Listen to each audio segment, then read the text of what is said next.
Ever wonder who the legends were actually listening to and secretly fearing back in the 1970s?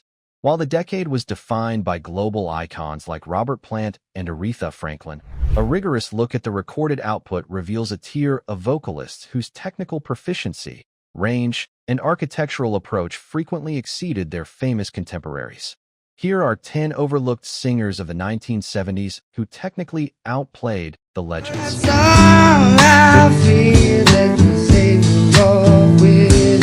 Number 1. Terry Reid.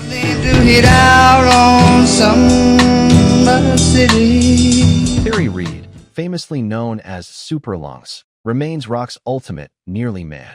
He was the primary choice to front both Led Zeppelin and Deep Purple, yet he declined both to prioritize his solo career and a tour with the Rolling Stones. Took you to a nightclub somewhere that I didn't know, but how did I know that everybody's... In a move that shifted music history, Reid personally recommended Robert Plant and John Bonham for the Zeppelin role. Oh, that's why I got news for you. Technically, Reid's instrument was a marvel. His grit-to-sustain ratio arguably exceeded Plant's in the early 1970s. While Plant's voice eventually showed signs of strain and a heavy reliance on falsetto, Reid maintained a powerful, resonant belt supported by superior breath control.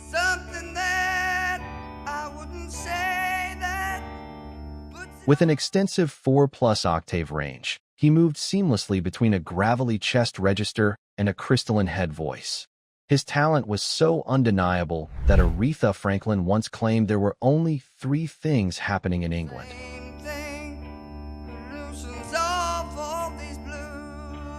The Rolling Stones, the Beatles, and Terry Reid. Though he passed away in 2025, his legacy as a musician's musician endures through his masterclasses in vocal precision. I just might change my mind and let you in my life. Number 2. Patti LaBelle. I said I'll never let nobody get too close to me, darling. Known as the godmother of soul, Patti LaBelle is frequently cited in technical circles as possessing a greater range and superior vocal stamina than Aretha Franklin.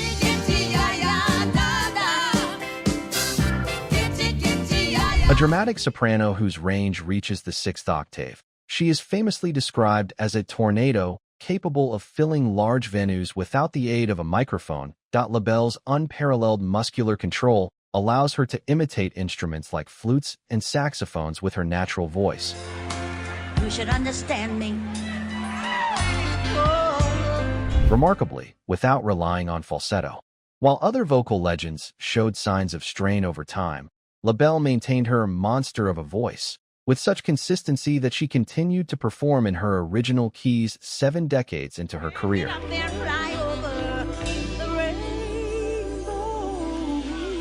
Her ability to hit whistle notes in full voice and her vocal acrobatic precision establish her as a technical sovereign of the genre.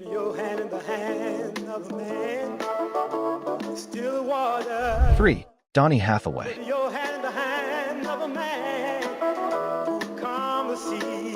Donny Hathaway was the pure singer of a soul landscape dominated by icons like Stevie Wonder.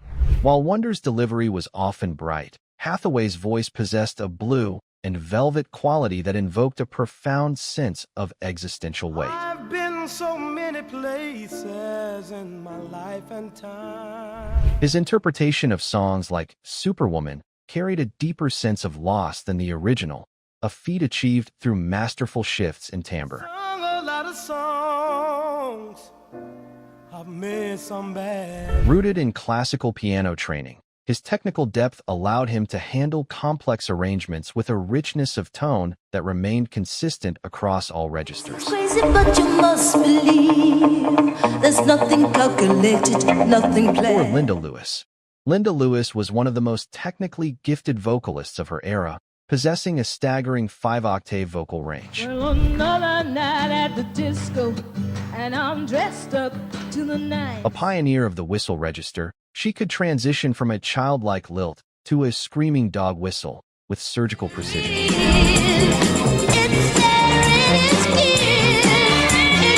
Compared to Minnie Riperton, Lewis featured a wider range and a more powerful lower register. enabling her to master genres ranging from folk to funk.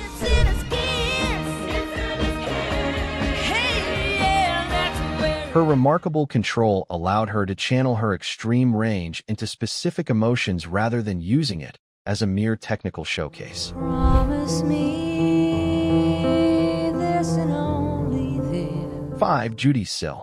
Judee Sill was a folk visionary who challenged the genre's foundations with a technical style she called country cult baroque.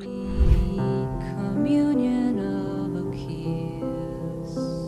While contemporaries like Joni Mitchell often used more standard folk metrics, Sill's compositions were informed by the mathematically precise counterpoint of J.S. Bach. Got ready, but the lamb ran away with the crown. Her 1973 album, Heart Food, showcased her technical superiority through complex polyphony and unconventional harmonic shifts that defied the era's stripped-back aesthetic. Beautiful pearl, when will you reappear? By integrating sophisticated classical structures with spiritual and psychedelic imagery, she created intricate arrangements, like the layered harmonies of Jesus Was a Crossmaker, that established her as a master of structural complexity.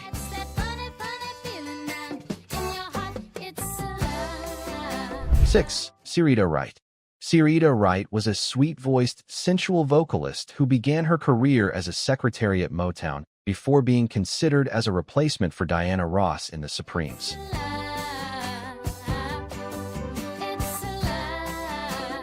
She formed a revolutionary musical bond with Stevie Wonder, entirely co-writing his 1971 album, Where I'm Coming From, and collaborating on landmark hits like Signed, Sealed, Delivered, I'm Yours. In your arms, I'm born again. Wright's technical skills allowed her to construct a heady, psychedelic soul tapestry that integrated elements of avant-pop, folk, and jazz. Her solo work, particularly on her 1972 debut, explored weighty meditations on Black identity politics and romantic disillusionment, outplaying the superficial pop soul of the era.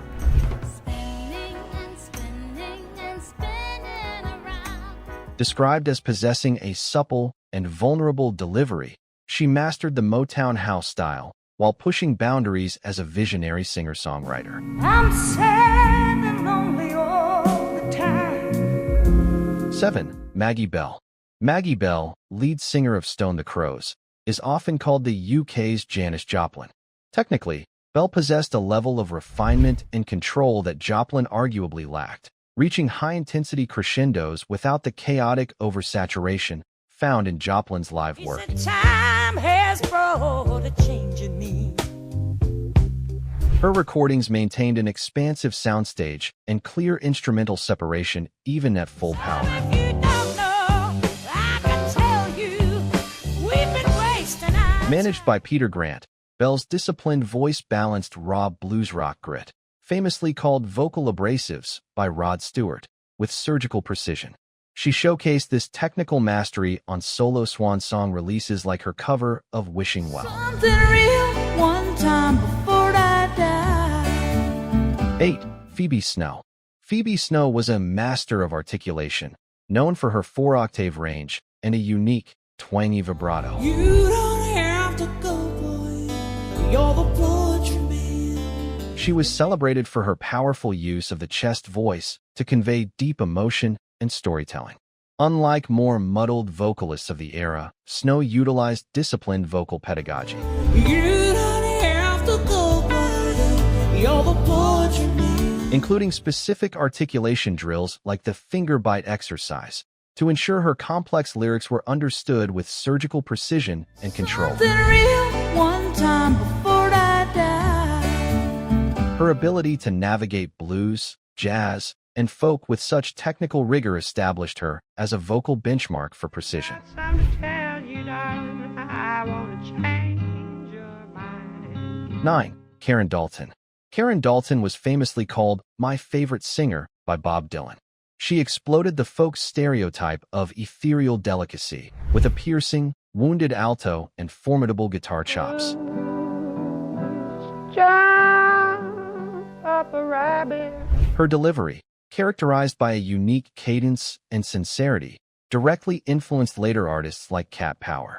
As a groundbreaking creative force, Dalton favored raw authenticity over the polished folk gloss of her era. Come back to me, darling. Establishing herself as a technical contemporary in the Greenwich Village scene. Her soulful voice, described as warped and cracked, remains a chilling benchmark for the folk canon.